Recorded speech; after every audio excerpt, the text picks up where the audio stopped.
Hello, everyone, and welcome back to Daily English Drop. I'm Emily. We are so thrilled to be here with you today. It's always a pleasure to share our best English advice. Yes, Emily, it truly is. And before we dive into our amazing discussion today, please remember to hit the like button on this video, share it with your friends, and subscribe to our channel if you haven't yet.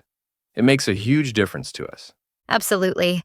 Your support is everything to us. Thank you. So, Paul, today we have a crucial subject. It's all about conditioning your mouth and your mind for speaking English. What are your initial thoughts on that? Oh, Emily, I think this topic is fantastic. It's what many of our viewers ask about. They tell us, Paul, I comprehend English. I can read it, I can listen, but I struggle to speak. Yes, that's a very widespread issue. Many individuals understand English perfectly well, right?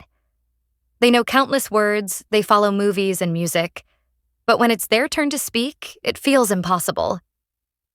Why do you believe that happens, Paul? That's an excellent question, Emily.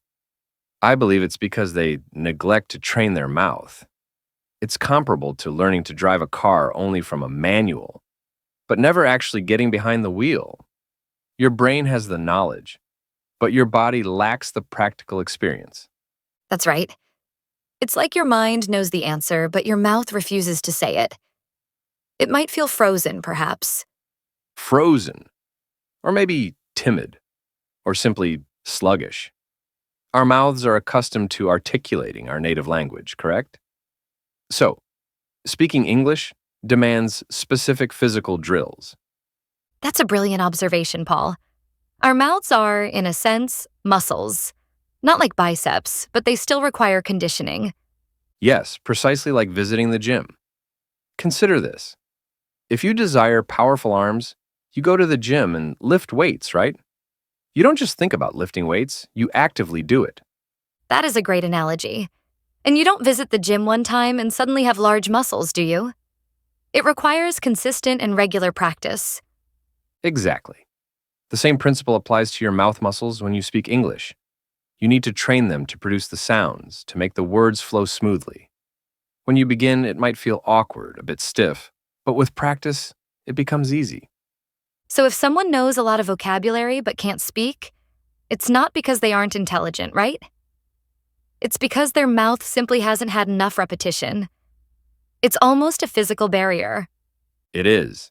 It has nothing to do with intelligence. It's all about muscle memory. Your mouth must remember how to shape the English phonemes. It's about making the sounds effortless for your mouth.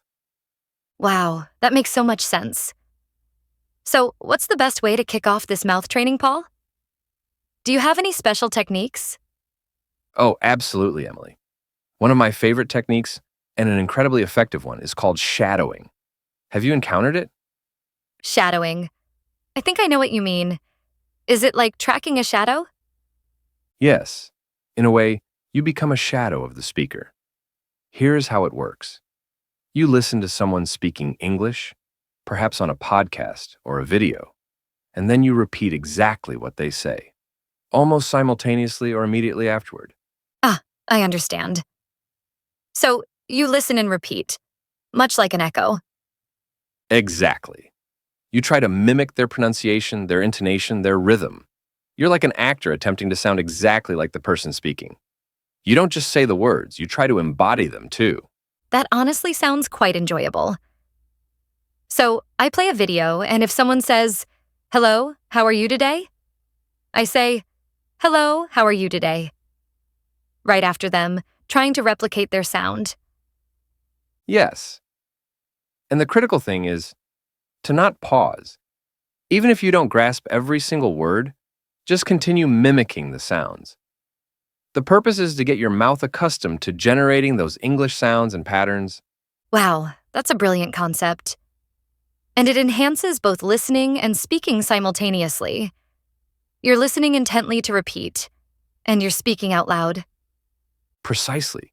And you can start with very basic content like short sentences. There are many videos for beginners available online. The key is to imitate. That leads us to our next point, Paul. After shadowing, what else can we do? I think repeating simple phrases daily is super beneficial. Oh, yes. Repeating simple phrases daily is a game changer. It's like warm up exercises for your mouth. When you wake up or during a short break, just utter some basic English phrases. Yes, sometimes people feel they must say very complex things to practice, but that's false. Simple phrases are essential for unlocking your mouth. Yes, Emily. For instance, phrases like I'm ready or I can do it or let's go. Even good morning or thank you. And you can say them with emotion. If you're happy, say I'm ready with a big smile. If you're slightly tired, say I'm ready in a softer tone. This engages your mouth and also links words to feelings. That's a wonderful piece of advice, Emily. It makes it feel more natural. And the more you repeat these simple phrases, the more comfortable your mouth becomes with them. They become automatic. Like when you learn a new song, right? Initially, you read the lyrics, but after many times, you just sing it without a second thought. Exactly. These phrases integrate into your English habit. And once simple phrases are easy, you can attempt longer ones. Gradually. Now, this next piece of advice might seem a bit odd, but it's crucial. Speak out loud, even if you're alone. Yes, this is my favorite. People might give you strange looks if you do it in the supermarket, but in your home, it's ideal. Yes, don't be embarrassed. Your home is your safe English zone. You can talk to yourself in English. It might feel ridiculous initially, but it is extremely potent. You can discuss your day, what you're doing, what you plan to do. For example, I am brewing coffee now.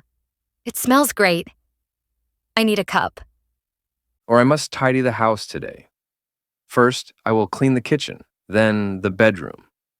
Or even just describe what you observe. This is a book. It is read. It is on the table. Yes. And the best part is you don't require a partner. You are your own best English partner. And no one is there to correct you, so you can speak freely, right? The goal here is just to produce sound in English to get your mouth accustomed to generating language. Even if you make mistakes, that's fine. It's your practice time. Exactly. The more you speak aloud, the more natural it feels, and your brain begins to link the words with the actions or objects. It is very, very effective. Training your mind. So we train our mouths. Now let's discuss our minds. Paul, how can we begin to think in English? It sounds difficult, doesn't it? It can sound difficult, Emily, but it's a process. Step by step, little by little. You don't need to ponder complex concepts right away. So, not like I wonder about the meaning of life in English immediately? No, not that. Start with simple words. When you see a glass of water, think water. When you feel hungry, think I'm hungry. When you feel cold, think it's cold. Ah, I see. So instead of thinking the word in my first language and then translating it to English, I just try to think directly in English. Yes. And it's okay if you don't know all the words. Just use the vocabulary you possess. And gradually, you can try to think in simple phrases like, I need to visit the shopper. The weather is pleasant today. Wow, this appears very useful because sometimes when we speak, we are translating in our heads, right? And that makes us slow. Exactly. When you start to think in English, it transforms your fluency. Your brain begins to operate directly in English without the intermediate step of translation. It's like a superhighway for your thoughts. That's a great metaphor. A superhighway. So, start small with single words, then basic phrases. And don't pressure yourself to be perfect. Never. Just try. Every small effort helps, and you will sense your brain evolving, becoming more English. Consistency and confidence. Ooh, this is fun. You need to make English part of your daily life. It's not just a topic you study, it's a language you live. So, instead of only studying for an hour, how can we integrate English into our normal day? There are many options. You can use apps for learning English, right? Just for a few minutes while you're on the bus. Yes. And videos. Watch short videos in English. Perhaps a simple animation or a news summary for beginners. Even with English subtitles, it assists you. Absolutely. And audios. Listen to English music or easy English stories. And of course, podcasts like ours. Yes, like ours. Listen to us while you are cooking, walking, or cleaning. The more you incorporate English into your day, the faster your progress will be. It's about immersion, Emily. Even if you are not in an English-speaking country, you can establish your own English environment at home. Change your phone language to English, read quick news stories in English. Look at English memes. Wow, memes. Yes, that's an enjoyable way. It doesn't feel like studying, but you are acquiring words and expressions. Exactly. The more English surrounds you, the more natural it becomes. Your brain gets used to hearing, seeing, and thinking in English without extra exertion. It accelerates everything. Paul, this next point is so critical for all kinds of learning, but especially for English. It's about consistency. Ah, yes. Stay consistent. This is the key. Many people believe they need to study for 2 hours every day, but that's not always realistic, right? And then they get fatigued and they quit.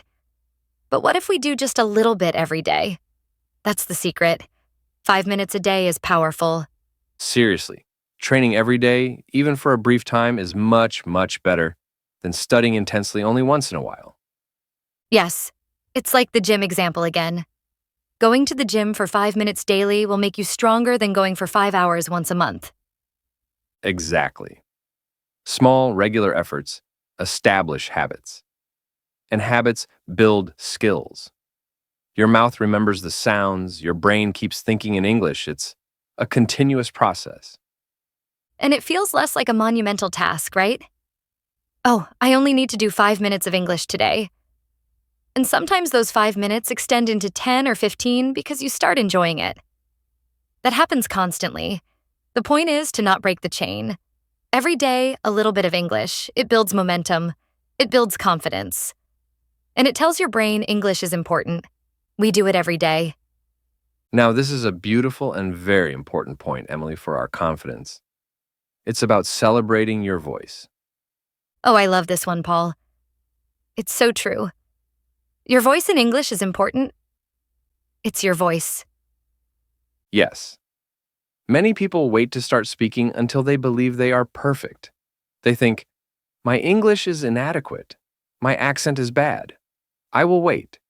No, don't wait to be perfect to start. You start to become better.